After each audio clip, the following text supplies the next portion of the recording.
നമസ്കാരം. നമ്മൾ ഇന്ന് ഈ ഒരു പെയിൻറ്റിംഗ് ആണ് ചെയ്യാനായിട്ട് പോകുന്നത്. സോ ഈ ഒരു പെയിൻറ്റിംഗ് എങ്ങനെ ചെയ്യാന്നുള്ളത് ഞാൻ സ്റ്റെപ്പ് ബൈ സ്റ്റെപ്പായിട്ട് ഞാൻ നിങ്ങൾക്ക് പറഞ്ഞു തരാം. ആദ്യം തന്നെ ഞാൻ ഡ്രോയിങ് ബുക്ക് എടുത്തിട്ട് ഇങ്ങനെ പോർട്രേറ്റിൽ മോഡിൽ വെക്കുന്നുണ്ട്. ശേഷം നമ്മൾ എന്ത് ചെയ്യുന്നുണ്ട്, അതിന് ബോർഡർ വരയ്ക്കുന്നുണ്ട് കേട്ടോ. ഞാനിവിടെ സ്കെച്ച് പെന്നാണ് യൂസ് ചെയ്യുന്നത്. നിങ്ങൾക്ക് ആദ്യം പെൻസിലും കൊണ്ട് വരയ്ക്കാം. കാരണം സ്കെച്ച് പെൻ കൊണ്ട് ഡയറക്റ്റായിട്ട് ആദ്യം വരച്ച് കഴിഞ്ഞാൽ ചിലപ്പോൾ തെറ്റിപ്പോയി കഴിഞ്ഞാൽ പിന്നെ കറക്റ്റ് ചെയ്യാനായിട്ട് പറ്റില്ല.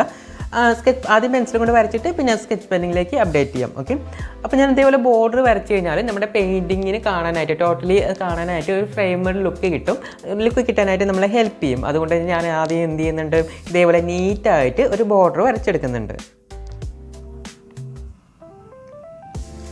ബോർഡർ വരച്ച് കംപ്ലീറ്റ് ആയി കഴിഞ്ഞാൽ നമുക്ക് പെയിൻറ്റിങ് ചെയ്ത് സ്റ്റാർട്ട് ചെയ്യാം. ഞാനിവിടെ പെൻസിലോ കാര്യങ്ങളോ ഒന്നും യൂസ് ചെയ്യുന്നില്ല. നമ്മൾ ഡയറക്റ്റ് ആയിട്ട് ഓയിൽ പേസ്റ്റൽസ് വെച്ച് കളർ ചെയ്യാനുള്ള ഒരു മെത്തേഡാണ് കേട്ടോ പഠിക്കാനായിട്ട് പോകുന്നത്. ഡയറക്റ്റ് നമ്മൾ ഓയിൽ പേസ്റ്റൽസ് ആണ് യൂസ് ചെയ്യുന്നത്. ആദ്യം നമ്മൾ മേലിൽ നിന്നും താഴോട്ടാണ്, ടോപ്പിൽ നിന്നും താഴോട്ടാണ് ചെയ്ത് വരുന്നത്. ഒരു ഡാർക്ക് ആയിട്ടുള്ള ബ്ലൂ കളറാണ് കേട്ടോ ഞാനിവിടെ യൂസ് ചെയ്യുന്നത്. ഡാർക്ക് ആയിട്ടുള്ള ബ്ലൂ കളറിൻ്റെ ഓയിൽ പേസ്റ്റൽസ് ആണ് യൂസ് ചെയ്യുന്നത്. ഡോംസ് എന്ന ബ്രാൻഡാണ് ഞാനിവിടെ യൂസ് ചെയ്തിട്ടുള്ളത്.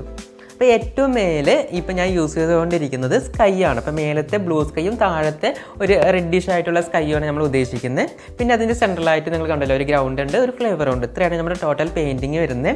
അപ്പോൾ ഞാൻ ആദ്യം ഏറ്റവും ടോപ്പിൽ വരുന്നത് ഏറ്റവും ഡാർക്കായിട്ടുള്ള ബ്ലൂ കളറാണ് വരുന്നത്, സ്കൈയിൽ വരുന്നത്. സോ മേൽഭാഗത്ത് ഡാർക്ക് ബ്ലൂ, ഏറ്റവും സെൻറ്ററിലോട്ട് വരുന്ന സമയത്ത് അത് ലൈറ്റ് ബ്ലൂയിലേക്ക് വരണം. ആ ഒരു മെത്തേഡാണ് നമ്മളിവിടെ ഫോളോ ചെയ്യുന്നത് കേട്ടോ. അപ്പോൾ ഏറ്റവും മേലെ ഇതേപോലെ എന്ത് ചെയ്യുന്നുണ്ട്, ഡാർക്ക് ബ്ലൂ കളർ സൈഡിലായിട്ടും മേലെയായിട്ടും കൊടുക്കുന്നുണ്ട്. അത് കഴിഞ്ഞാൽ അപ്പോൾ ആദ്യം കൊടുത്തതിനെക്കാട്ടും കുറച്ചും കൂടി ലൈറ്റ് ആയിട്ടുള്ളൊരു ബ്ലൂ കളർ എടുത്തിട്ട് അതിനെ ബ്ലെൻഡ് ചെയ്തുകൊണ്ട് താഴോട്ട് ചെയ്തു വരികയാണ് ചെയ്യുന്നത് കേട്ടോ. അപ്പോൾ തൊട്ടടുത്തടുത്തുള്ള കളർ ഇങ്ങനെ വെച്ച് കഴിഞ്ഞാൽ ബ്ലൂ ആണെങ്കിൽ ഏറ്റവും ഡാർക്ക് ആയിട്ടുള്ളത് മേലെ കൊടുക്കുക. അതിൻ്റെ തൊട്ടടുത്ത് നിൽക്കുന്ന അടുത്ത ലൈറ്റ് കളർ എടുത്തിട്ട് അതിൻ്റെ താഴെ ചെയ്യുന്ന സമയത്ത് അത് രണ്ടും കൂടി നമുക്ക് ഈസിലി ബ്ലെൻഡ് ചെയ്യാനായിട്ട് പറ്റും. നല്ല മാച്ചിങ് ഉണ്ടായിരിക്കും. ഇനി ഏറ്റവും മിഡിൽ ഭാഗത്തിലോട്ട് വരുന്ന സമയത്ത് നമ്മൾ എന്ത് ചെയ്യുന്നുണ്ട്, ഏറ്റവും നല്ല ലൈറ്റ് ബ്ലൂ യൂസ് ചെയ്യുന്നുണ്ട്. സ്കൈ ബ്ലൂ കളർ എന്നൊക്കെ പറയില്ലേ, അത് നമ്മുടെ ഏകദേശം ഞാനൊരു ലൈനിട്ട് കാണിച്ചു തരാം. എത്രത്തോളം നമുക്ക് ബ്ലൂ കളർ വേണം എന്നുള്ളത് നമുക്ക് ജസ്റ്റ് ഒന്ന് മെഷർ ചെയ്തിടാം. മാർക്ക് ചെയ്തിടുന്നുണ്ട് ഞാൻ താഴ്ഭാഗത്തായിട്ടുണ്ടോ, ഇത്രയും ഭാഗത്ത് വരെ നമുക്ക് എന്ത് ചെയ്യണം, ബ്ലൂ കളർ വേണം. അപ്പോൾ അതിൻ്റെ സെൻറ്റർ ഭാഗത്തായിട്ട് നമുക്ക് ലൈറ്റ് ആയിട്ടുള്ള ബ്ലൂ വേണം, ചുറ്റുഭാഗത്തും നല്ല ഡാർക്ക് ബ്ലൂ വേണം. അപ്പോൾ സെൻറ്ററിലോട്ട് ഒരു ലൈറ്റിംഗ് എഫക്റ്റ് നമുക്ക് കിട്ടാനായിട്ട് ഹെൽപ്പ് ചെയ്യും. മനസ്സിലായോ? അപ്പോൾ നിങ്ങളുടെ പെയിൻറ്റിങ്ങിന് ഏതെങ്കിലും ഒരു പോർഷനിലല്ല, ഇപ്പോൾ സെൻട്രൽ പോർഷൻ ആയിരിക്കാം, അല്ലെങ്കിൽ ഏതെങ്കിലും സൈഡ് ആംഗിളിലായിരിക്കാം, ഏതെങ്കിലും കോർണറിലായിരിക്കാം, അവിടെയൊക്കെ ഒരു ലൈറ്റിംഗ് എഫക്റ്റ് കിട്ടണം. ചില പെയിൻറ്റിങ് ഫോട്ടോസൊക്കെ നിങ്ങൾ കണ്ടിട്ടില്ലേ, ഫോട്ടോഗ്രാഫൊക്കെ കണ്ടിട്ടില്ലേ, ഏതെങ്കിലും ഒരു പൊസിഷനിൽ നല്ല ലൈറ്റിംഗ് ആയിരിക്കും, ആൻഡ് ബാക്കിയുള്ള സൈഡിലൊക്കെ വളരെ ഡാർക്ക് ഇരുട്ടായിരിക്കും, വെളിച്ചില്ലാത്ത പോലെ ആയിരിക്കും. സോ നമ്മുടെ പെയിൻറ്റിങ്ങിലോട്ട് ഈ ഒരു എഫക്റ്റ് കിട്ടാൻ വേണ്ടിയിട്ട് ആദ്യം ഏത് പോർഷനിലാണോ നമുക്ക് ലൈറ്റിംഗ് എഫക്റ്റ് വേണ്ടത്, എനിക്കിവിടെ വേണ്ടത് സെൻറ്ററിലാണ് വേണ്ടത്. അപ്പോൾ സെൻറ്ററിൽ ലൈറ്റ് ആയിട്ടുള്ള ബ്ലൂ കളർ യൂസ് ചെയ്തു. അതിൻ്റെ ചുറ്റുഭാഗവും മേൽഭാഗത്തൊക്കെ നമ്മൾ എന്ത് യൂസ് ചെയ്തു, ഡാർക്ക് ആയിട്ടുള്ള ബ്ലൂ യൂസ് ചെയ്തു. അങ്ങനെ ചെയ്തിട്ട് എല്ലാം ടോട്ടലി ബ്ലെൻഡ് ചെയ്തെടുക്കുന്ന സമയത്ത് സെൻറ്ററിലോട്ട് നമുക്ക് നല്ല ലൈറ്റിങ്ങിൻ്റെ എഫക്റ്റ് കിട്ടും. ഇതിപ്പോൾ ഓയിൽ പേസ്റ്റൽസ് ആയാലും പെയിൻറ്റിങ്ങിലേക്ക് പോകുന്ന സമയത്തും ഈ സെയിം ടെക്നിക്ക് നമുക്ക് യൂസ് ചെയ്തിട്ട് നമ്മുടെ പെയിൻറ്റിങ്ങിൻ്റെ ഏതെങ്കിലും ഒരു കോർണറിൽ, ഏതെങ്കിലും ഒരു സ്പേസിൽ നമ്മൾ ഉദ്ദേശിക്കുന്ന ആ ഒരു സ്ഥലത്ത് ഒരു ലൈറ്റിങ്ങിൻ്റെ ഫീൽ നമുക്ക് കൊണ്ടുവരാനായിട്ട് നമുക്ക് ഈസിലി ഹെൽപ്പ് ചെയ്യും കേട്ടോ. അപ്പോൾ ഇതൊരു അടിപൊളി ഹാക്കാണ്, നല്ലൊരു സീക്രട്ട് ടെക്നിക്കാണ്. സോ നിങ്ങളിത് നല്ല രീതിയിൽ മനസ്സിലാക്കി വെക്കാം. ഈ ടെക്നിക്കൊക്കെ യൂസ് ചെയ്തിട്ട് നിങ്ങൾക്ക് പോർട്രേറ്റ് ചെയ്യുമ്പോഴും അതുപോലെ പെയിൻറ്റിങ് ചെയ്യുമ്പോഴും അല്ലെങ്കിൽ ലാൻഡ്സ്കേപ്പ് ചെയ്യുമ്പോഴൊക്കെ പെയിൻറ്റിംഗ് ഒക്കെ ചെയ്യുന്ന സമയത്ത് ഈ ടെക്നിക്ക് നമുക്ക് യൂസ് ചെയ്യാനായിട്ട് ഈസിയായിട്ട് യൂസ് ചെയ്യാനായിട്ട് പറ്റും. നല്ല റിസൾട്ട് കിട്ടും നമുക്ക്. അപ്പോൾ ടോട്ടലി പെയിൻറ്റിങ് വരുന്ന സമയത്തും നമ്മുടെ മെയിൻ ഒബ്ജക്റ്റിൻ്റെ ബാക്കിൽ കുറച്ച് ലൈറ്റായിട്ടും ചുറ്റുഭാഗത്തും നല്ല ഇരുട്ട് അധികം ലൈറ്റ് ഇല്ലാത്തൊരു ഫീൽ കിട്ടും. സോ നമ്മുടെ മെയിൻ ഒബ്ജക്റ്റിന് കുറച്ചും കൂടി അത് പ്രൊജക്റ്റ് ചെയ്ത് കാണിക്കാനായിട്ട് ഏതെങ്കിലും ഒരു സ്ഥലത്തിലേക്ക് മാത്രം നമ്മുടെ കാഴ്ചക്കാരനെ ഫോക്കസ് ചെയ്യാനായിട്ട്, ആർട്ട് വർക്ക് നോക്കുന്ന സമയത്തും ഏതെങ്കിലും ഒരു സൈഡിലോട്ട് മാത്രം നമ്മുടെ കാഴ്ചക്കാരനെ ഫോക്കസ് ചെയ്യാനായിട്ട് നമ്മൾ ഹെൽപ്പ് ചെയ്യും. അപ്പോൾ ഞാൻ ആ സെയിം ടെക്നിക്കാണ് അവിടെ യൂസ് ചെയ്തിട്ടുള്ളത്. നിങ്ങൾക്ക് കണ്ടാൽ മനസ്സിലാവും. സെൻട്രലായിട്ട് നന്നായിട്ട് ഞാൻ എന്ത് ചെയ്തു, ലൈറ്റ് കളർ യൂസ് ചെയ്തു. അതിൻ്റെ ചുറ്റുഭാഗത്തും മേൽഭാഗത്തൊക്കെ നല്ല ഡാർക്ക് ആയിട്ടുള്ള ബ്ലൂ കളർ യൂസ് ചെയ്തിട്ട് എന്ത് ചെയ്തു, ഇതേപോലെ ബ്ലെൻഡ് ചെയ്തെടുക്കുന്ന സമയത്ത് സെൻട്രലിൽ നമുക്ക് ടോട്ടലി ലാസ്റ്റ് നോക്കുന്ന സമയത്ത് ഒരു ലൈറ്റിങ്ങിൻ്റെ എഫക്റ്റ് നമുക്ക് അവിടെ കിട്ടും കേട്ടോ. എന്നിട്ട് ലൈറ്റ് ആയിട്ടുള്ള ബ്ലൂ വെച്ചിട്ട് തന്നെയാണ് ഞാൻ എല്ലാ കളേഴ്സും കൂടി ബ്ലെൻഡ് ചെയ്തിട്ടുള്ളത്. ഇനി നമുക്ക് താഴോട്ട് വരുമ്പോൾ മെല്ലെ യെല്ലോയിലോട്ട് വന്ന് ഓറഞ്ചിലോട്ട് വന്ന് റെഡിലോട്ട് വരണം. അപ്പോൾ ഞാൻ ആദ്യം കുറച്ച് യെല്ലോ എടുത്തിട്ട് അതിൻ്റെ താഴെ ചെയ്യുന്നുണ്ട്. സോ യെല്ലോ ഓറഞ്ചിലോട്ട് ഒരുപാട് കയറ്റി ചെയ്യുന്ന സമയത്ത് അതൊരു ഗ്രീനിഷ് ടൂണായിട്ട് ചേഞ്ച് ആവാനുള്ള ചാൻസസ് കൂടുതലാണ്. സോ ഒരുപാട് കയറ്റി ചെയ്യരുത്. കുറച്ച് ഭാഗത്ത് അങ്ങനെ ആയാലും വലുതായിട്ട് എടുത്തറിയില്ല, പക്ഷേ ഒരുപാട് കയറ്റി ചെയ്യുന്ന സമയത്ത് ആ ഒരു ഫീൽ നമുക്കവിടെ തോന്നും. സോ നിങ്ങൾ അതും കൂടി ഒന്ന് ശ്രദ്ധിക്കണം കേട്ടോ. സോ ബ്ലെൻഡ് ചെയ്യാൻ ഈസി ആയിട്ട് വേണ്ടിയിട്ട് ഞാൻ ബ്ലൂ ഷെയ്ഡ് കുറച്ച് ലൈറ്റായിട്ട് താഴോട്ട് ഇറക്കി ചെയ്തിട്ട് ഞാനിവിടെ എന്ത് ചെയ്യുന്നുണ്ട്, ഓറഞ്ച് കളർ വളരെ ലൈറ്റായിട്ട് ഫില്ല് ചെയ്ത് കൊടുക്കുകയാണ് ചെയ്യുന്നത്. അപ്പോൾ ഏറ്റവും സെൻറ്ററിൽ ലൈറ്റായിട്ടുള്ള കളറും യെല്ലോ ഒക്കെയാണ് യൂസ് ചെയ്യുന്നത്. ചുറ്റുഭാഗത്തും താഴ്ഭാഗത്തുമായിട്ട് ഞാൻ നല്ല റെഡ് യൂസ് ചെയ്യും കേട്ടോ. സ്കൈ ആയതുകൊണ്ട് തന്നെ വളരെ ഫ്ലാറ്റായിട്ട് ബ്ലെൻഡായി പോകണം എന്നില്ല. അവിടെ നമുക്ക് കുറച്ച് ഇതേപോലെ പാറ്റേൺസും കാര്യങ്ങളും ടെക്സ്ചറും കാര്യങ്ങളൊക്കെ ഉണ്ടാവും. കാരണം അതൊക്കെ സ്കൈയുടെ ക്ലൗഡായിട്ട് നമുക്ക് ഫീൽ ചെയ്യും. കാരണം റിയലിസ്റ്റിക് സ്കൈയിൽ എന്തൊക്കെ ഉണ്ടായിരിക്കും, കുറേ ക്ലൗഡ് ഉണ്ടായിരിക്കും, കുറേ മേഘങ്ങൾ ഉണ്ടായിരിക്കും അല്ലേ. അത് ഡിഫറെൻറ്റ് ആംഗിളിലും പാറ്റേൺസിലൊക്കെ നമുക്ക് കാണാനായിട്ട് സാധിക്കും. സോ അത് ഫ്ലാറ്റായിട്ട് ബ്ലെൻഡ് ചെയ്ത് പോകണം എന്നില്ല. അതുകൊണ്ടാണ് ഞാൻ അവിടെ കുറച്ച് ടെക്സ്ചർ കാര്യങ്ങളൊക്കെ അങ്ങനെ തന്നെ നിർത്തിയിരിക്കുന്നത്, ഫ്ലാറ്റായിട്ട് ബ്ലെൻഡ് ചെയ്യാതെ. അത് ലാസ്റ്റിൽ നമുക്ക് നോക്കുന്ന സമയത്ത് ഒരു സ്കൈൻ്റെ എഫക്റ്റ് നമുക്ക് പെട്ടെന്ന് എടുത്ത് തോന്നിക്കാനായിട്ട് ഹെൽപ്പ് ചെയ്യും. ഞാൻ ചുറ്റുഭാഗത്തും താഴ്ഭാഗത്തേക്ക് വരുന്ന സമയത്ത് നല്ല ഡാർക്കായിട്ടുള്ള റെഡ് യൂസ് ചെയ്യുന്നുണ്ട്, ഡാർക്കായിട്ടുള്ള ഓറഞ്ച് യൂസ് ചെയ്യുന്നുണ്ട്.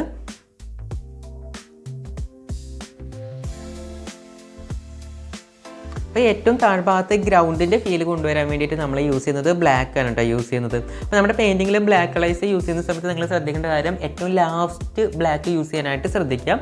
കാരണം എന്താണെന്ന് വെച്ച് കഴിഞ്ഞാൽ നമ്മുടെ ഓയിൽ പേസ്റ്റിൽ ഏറ്റവും ഭയങ്കര സ്മൂത്തായിട്ട് സ്പ്രെഡായി പോകുന്ന ഒരു കളറാണ് ബ്ലാക്ക് എന്ന് പറയുന്നത്. ഭയങ്കര ഈസിലി സ്പ്രെഡാവും.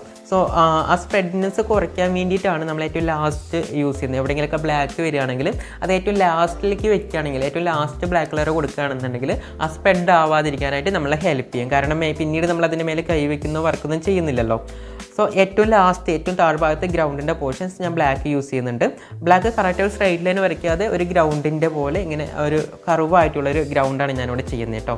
അത് വൈറ്റ് ഗ്യാപ്സ് ഒന്നും ഇല്ലാതെ, വേറെ കളർ ഗ്യാപ്സ് ഒന്നും ഇല്ലാതെ ചെയ്തെടുക്കുന്നുണ്ട്. ആ ഗ്രൗണ്ട് കുറച്ചൊരു പുൽമേട് പോലെ തോന്നിക്കാൻ വേണ്ടിയിട്ട്, ഒരു ഫ്ലാറ്റ് ആയിട്ടുള്ള ഗ്രൗണ്ട് അല്ല, അതിൽ കുറേ പുല്ലും ചെടികളൊക്കെ നിൽക്കുന്നത് പോലെ തോന്നിക്കാൻ വേണ്ടിയിട്ട് കുറേ ബുഷസ് ഇതേപോലെ വരച്ചു കൊടുക്കുന്നുണ്ട്. റാൻഡം ഷേപ്പിലാണ് ബുഷസ് വരയ്ക്കേണ്ടത്. ബുഷസ് വരയ്ക്കുമ്പോൾ എപ്പോഴും ഒരു സ്ട്രൈറ്റ് ലൈനോ അല്ലെങ്കിൽ ഒരേ ഡയറക്ഷനിലോ നമ്മൾ വരയ്ക്കരുത്. അപ്പോൾ റിയലിസ്റ്റിക് ഫീൽ കിട്ടില്ല. ഡിഫറെൻറ്റ് ആംഗിളിൽ വരയ്ക്കുക, അങ്ങോട്ടും ഇങ്ങോട്ടൊക്കെ വളഞ്ഞും തിരിഞ്ഞും. അപ്പം നമ്മളൊരു ഗ്രൗണ്ടിൽ പോയി നോക്കുന്ന സമയത്ത് പുല്ലുകൾ എങ്ങനെ ഉണ്ടാവുക, ഡിഫറെൻറ്റ് ആംഗിളിൽ വളഞ്ഞ് ചെറുതുണ്ടായിരിക്കും, വലുതുണ്ടായിരിക്കും, ഡിഫറെൻറ്റ് പൊസിഷനിലായിരിക്കും അത് നിൽക്കുന്നുണ്ടാവുക. അപ്പോൾ അതേപോലെയൊക്കെയാണ് നമ്മളിവിടെ വരയ്ക്കുന്നത്. അപ്പോൾ ഡിഫറെൻറ്റ് ആംഗിളൊക്കെ വരച്ചിട്ടുണ്ട്. ഇനി നമ്മുടെ മെയിൻ ഒബ്ജക്റ്റ് എന്ന് പറഞ്ഞാൽ സെൻറ്ററിൽ വളർന്ന് വലുതായി നിൽക്കുന്ന ഒരു ഫ്ലവറാണ് കേട്ടോ. അപ്പോൾ ആ ഫ്ലവറിൻ്റെ സ്റ്റിക്ക് ഞാൻ ആദ്യം വരയ്ക്കുന്നുണ്ട്, ഒരു സ്ട്രൈറ്റ് ലൈൻ വരയ്ക്കുന്നുണ്ട്. എന്നിട്ട് സിമ്പിളായിട്ട് ഇതേപോലെ എന്ത് ചെയ്യുന്നുണ്ട്, അതിൻ്റെ ലീഫ് വരച്ച് കൊടുക്കുന്നുണ്ട്. കണ്ടോ, സ്ട്രൈറ്റ് ആയിട്ട് ഒരു ലീഫല്ല, ചെറുതായിട്ടൊന്ന് വളഞ്ഞ് ഇങ്ങനെ നിൽക്കുന്ന ഒരു ലീഫ് വരച്ച് കൊടുക്കുന്നുണ്ട്. ഇനി മേൽഭാഗത്തായിട്ട് ആ ഫ്ലവർ നിൽക്കുന്ന സമയത്ത് ആ ഒരു മുട്ടുണ്ടാവുമല്ലോ, താഴ്ഭാഗത്ത് സ്റ്റിക്കും ഫ്ലവറും കൂടി ആയിട്ട് സെപ്പറേറ്റ് ചെയ്യുന്ന ആ ഒരു മുട്ടുണ്ടാവുമല്ലോ, അത് ജസ്റ്റ് ഇങ്ങനെ വരച്ച് കൊടുക്കുന്നുണ്ട്. എന്നിട്ട് ജസ്റ്റ് ഒരു റാൻഡം ഷേപ്പിൽ എന്ത് ചെയ്യുന്നുണ്ട്, ഒരു ഫ്ലവർ വരച്ച് കൊടുക്കുന്നുണ്ട്. ആദ്യം ആ സെൻറ്ററിൽ ഒരു എതൾ ഇതേപോലെ വരച്ച് കൊടുക്കുന്നത്, ഈ ഒരു ഷേപ്പിൽ കണ്ടോ വരച്ച് കൊടുക്കുന്നുണ്ട്. ഇനി സൈഡിലോട്ട് ഒരേ ഇതിൽ ഇങ്ങനെ വളർന്ന് നിൽക്കുന്നത് പോലെ. ഇത് ഞാൻ വരയ്ക്കുന്ന സെയിം പൊസിഷനിൽ തന്നെ വേണം എന്നില്ല. കാരണം ഓരോ ഫ്ലവറും ഒന്നിനെ അപേക്ഷിച്ച് മറ്റൊന്ന് വ്യത്യസ്തമായിരിക്കും അല്ലേ. ഒരു ഫ്ലവറിന് അതേപോലെ അളന്ന് മുറിച്ച പോലെ ഒരു ഫ്ലവർ വേറൊരു ഫ്ലവർ ഉണ്ടാവില്ല. സോ നിങ്ങൾക്ക് ഇഷ്ടമുള്ള രീതിയിൽ ഫ്ലവേഴ്സ് വരയ്ക്കാം. ഇപ്പോൾ ഒരു പെറ്റൽസ് അങ്ങോട്ടും ഇങ്ങോട്ടും കുറച്ച് മാറിപ്പോയി വളഞ്ഞു പോയി ഷേപ്പ് ഇതേപോലെ വന്നില്ല എന്ന് പറഞ്ഞിട്ട് അതിന് പ്രോബ്ലം കാര്യങ്ങളൊന്നുമില്ല. നിങ്ങൾക്ക് ഇഷ്ടമുള്ള രീതിയിൽ ഫ്ലവേഴ്സിൻ്റെ ആ ഒരു പാറ്റേൺസ് ഒക്കെ വരച്ചെടുക്കാം. ഓൾമോസ്റ്റ് നമ്മുടെ ഫ്ലവറിൻ്റെ ഈ ഒരു ഷേപ്പ് മെയിൻറ്റെയിൻ ചെയ്യണം. കേട്ടോ, ഒരു റൗണ്ട് ഓവലായിട്ടുള്ള ഒരു ഷേപ്പ് ഉണ്ടല്ലോ, ഫ്ലവറിൻ്റെ ടോട്ടൽ ഷേപ്പ് ഉണ്ടല്ലോ, അത് മെയിൻറ്റെയിൻ ചെയ്തുകൊണ്ട് നിങ്ങൾക്ക് ഇഷ്ടമുള്ള രീതിയിൽ പാറ്റേൺസ് ആൻഡ് ഇതളുകൾ വരച്ചെടുക്കാനായിട്ട്, പെറ്റൽസ് വരച്ചെടുക്കാനായിട്ട് സാധിക്കും. വരയ്ക്കുന്ന സമയത്ത് ഒരേ ഷേപ്പിൽ വരയ്ക്കാതെ ഇങ്ങനെ ഡിഫറെൻ്റ് ആയിട്ട് അങ്ങോട്ടും ഇങ്ങോട്ടൊക്കെ വളർന്ന് നിൽക്കുന്നത്, ഞാൻ താഴോട്ടൊക്കെ ഇതേപോലെ ഓരോ പെറ്റൽസ് വരയ്ക്കുന്നുണ്ട്. വരച്ചിടുന്ന സമയത്ത് നമ്മുടെ ഫ്ലവറിന് റിയലിസ്റ്റിക് ഫീൽ കിട്ടും. കണ്ടോ, ഇനി ചെറിയ ചെറിയ കുഞ്ഞ് ലീവ്സ് ഫ്ലവറിൻ്റെ നിങ്ങൾ കണ്ടിട്ടില്ലേ, ഫ്ലവറിൻ്റെ ഏറ്റവും അടുത്തൊക്കെ ഇങ്ങനെ കുഞ്ഞ് ലീവ്സുകൾ ഉണ്ടായിരിക്കും, അതൊക്കെ വരച്ചു കൊടുക്കുന്നുണ്ട്. ഇനി സ്കൈൻ്റെ ഒരു മേഘത്തിൻ്റെ ക്ലൗഡിൻ്റെ എഫക്റ്റ് കിട്ടാൻ വേണ്ടിയിട്ട് അല്ലെങ്കിൽ ബ്ലെൻഡ് ആക്കാനൊക്കെ വേണ്ടിയിട്ട് വേണമെങ്കിൽ വൈറ്റ് ഓയിൽ പേസ്റ്റ് എടുത്തിട്ട് നമുക്ക് ഇതേപോലെ ക്ലൗഡിൻ്റെ എഫക്റ്റ് സ്കൈയിൽ ഈസിലി കൊണ്ടുവരാനായിട്ട് പറ്റും കേട്ടോ. അതൊരു ഫാറ്റ് സീക്രട്ട് ടെക്നിക്കാണ്. ഇതേപോലെ നമുക്ക് ലാസ്റ്റിൽ ഞാൻ കുറച്ച് ക്ലൗഡിൻ്റെ എഫക്റ്റൊക്കെ വേണം എന്നൊക്കെ തോന്നുകയാണെങ്കിൽ കണ്ടോ, ഞാൻ ആ വൈറ്റ് അവിടെ ചെയ്തപ്പോൾ കണ്ടോ കുറച്ചും കൂടി ക്ലൗഡിൻ്റെ എഫക്റ്റ് നമുക്കവിടെ ഫീൽ ചെയ്തു. പിന്നെ ഇതേപോലെ വൈറ്റ് ഓയിൽ പേസസ് എടുത്തിട്ട് നമുക്ക് സ്റ്റാർസ് ഉണ്ടാക്കാനായിട്ട് പറ്റും. ഒരു ഈവനിങ് നൈറ്റ്ലി സ്കൈ ഒക്കെയാണ് നമ്മൾ ചെയ്യുന്നതെങ്കിൽ നമുക്ക് ഇതേപോലെ എന്ത് ചെയ്യാനായിട്ട് പറ്റും, ചെറിയ ചെറിയ ഡൗട്ട് ഇട്ട് കഴിഞ്ഞാൽ സ്കൈയിൽ കുറേ സ്റ്റാർ നിൽക്കുന്നത് പോലെ തോന്നിക്കും നമ്മളെ കൊണ്ട്. അപ്പോൾ അങ്ങനെയൊക്കെ ചെയ്യുന്ന സമയത്ത് നമ്മുടെ സ്കൈന് കുറച്ചും കൂടി ഭംഗിയുള്ളതായിട്ട് നമുക്ക് ഫീൽ ചെയ്യും.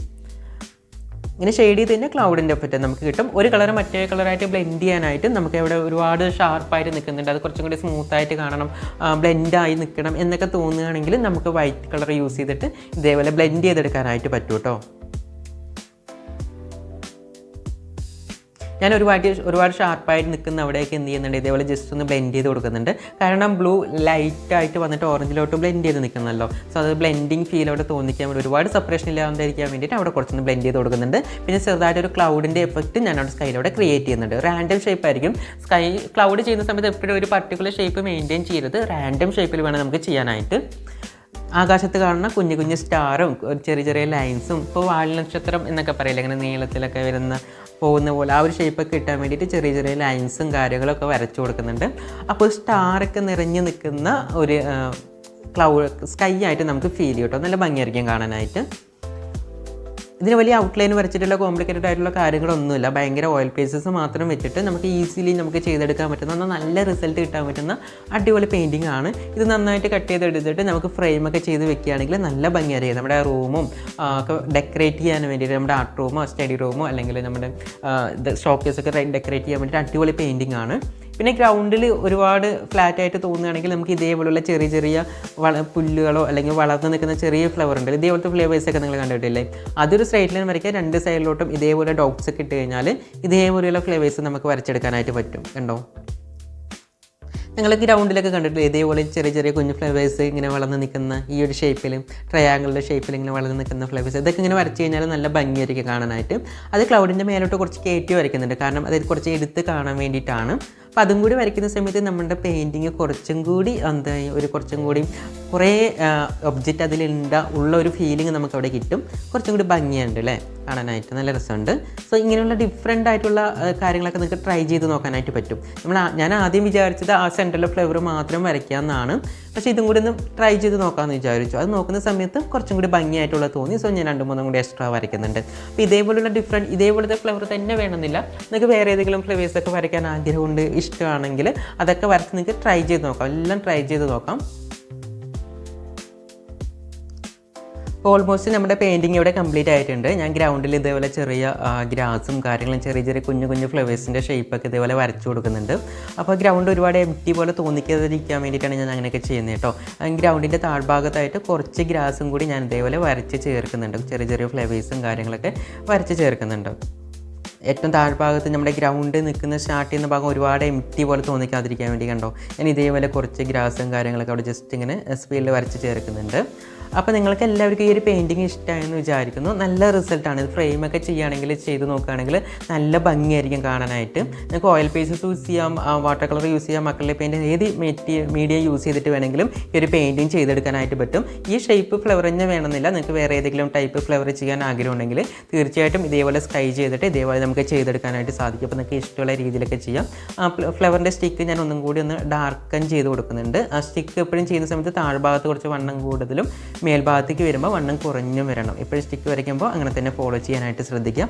അപ്പോൾ ഓൾമോസ്റ്റ് നമ്മുടെ പെയിൻറ്റിങ് കംപ്ലീറ്റ് ആയിട്ടുണ്ട്. ഇതാണ് നമ്മുടെ ഫൈനൽ റിസൾട്ട് എന്ന് പറയുന്നത്. സോ നിങ്ങളെല്ലാവരും നല്ല രീതിയിൽ പ്രാക്ടീസ് ചെയ്യുക, ചെയ്ത് നോക്കാനായിട്ട് ശ്രമിക്കുക കേട്ടോ. അപ്പോൾ കുറേ കാര്യങ്ങൾ ഞാൻ പറഞ്ഞു പോയിട്ടുണ്ട്. അപ്പോൾ എല്ലാം നിങ്ങൾക്ക് മനസ്സിലായെന്ന് വിചാരിക്കുന്നു.